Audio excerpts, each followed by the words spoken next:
Welcome. We're here at the IoT Tech Expo in London Olympia, and it's quite packed. And I'm being joined by Teppo Himia, who is the CEO of Wirepas. Hi, Teppo. Hi, Knut. Thanks for having me here. Yeah, let's have a discussion on IoT. Connecting things is quite difficult, and I think we've realized that in the last 2 or 3 years. It's not the same as connecting computers or mobile devices. And can you maybe add your perspective on why it's so difficult and around IoT and connecting IoT devices? Sure. So if you look at the amount of connected devices by now, a lot of that amount is much connected about an attachment to the humans. And we are seeing that amount of connections saturating, let's say, up to 10 billion connection points. But when we are looking IoT, it's a really a game changer, because now the connections are attached to the devices. So there's no really understandable level of where it's going to be, and it will be enormous growth of connected devices. But not only the volume is the challenge, it's actually the hundreds of use cases that are building up the volume. And most of these use cases are representing different set of requirements for connectivity. So that very high diversity of different needs in the field is a game changer for connectivity. We must find new ways of building the connectivity and principles of architectures to come up with the solution. And I guess that's where you guys come in, because you are focusing on something which might be called a decentralized system, I guess. Can you elaborate on the benefits of that?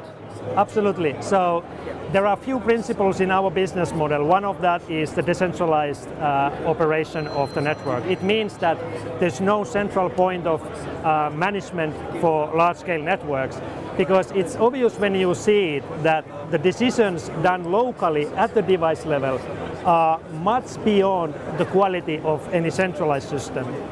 Radio environment is dynamic, and if you have an analog for traffic, for example, when you're driving your car, even autonomous car, basically the decisions for driving are done locally, depending on what's the weather condition, how the lanes are occupied, traffic lights and all of that. Radio environment is similar, and we have developed a system that doesn't need any external intervention to form the network and keep it up and running.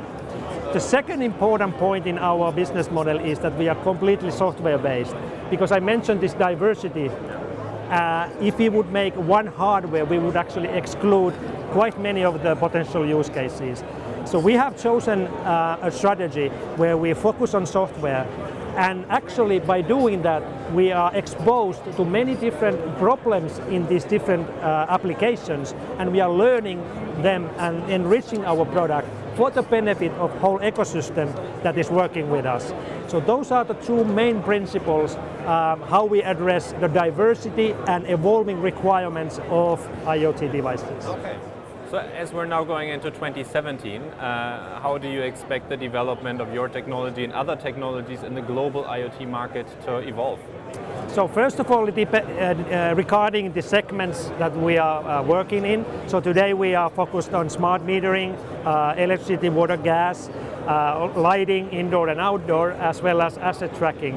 So we are seeing that those segments that are already, let's say, having certain maturity will really gain on growth, because now they start to have working solutions to build up those use cases. But we are also seeing a great number of emerging new use cases where we are still seeing some trials and errors and challenges to build up those. So we need companies who can bring innovation in IoT so that the evolving business needs can be fulfilled. So 17, I think, is a really important turning point of seeing these new technologies, getting them higher volumes, and also enabling these new nice use cases that the whole IoT is about. Good. Thank you very much, Teppo. Great insights. Keep enjoying the show here today. Very packed, and look forward to hearing from you again later in the year, and maybe on a 2018 update.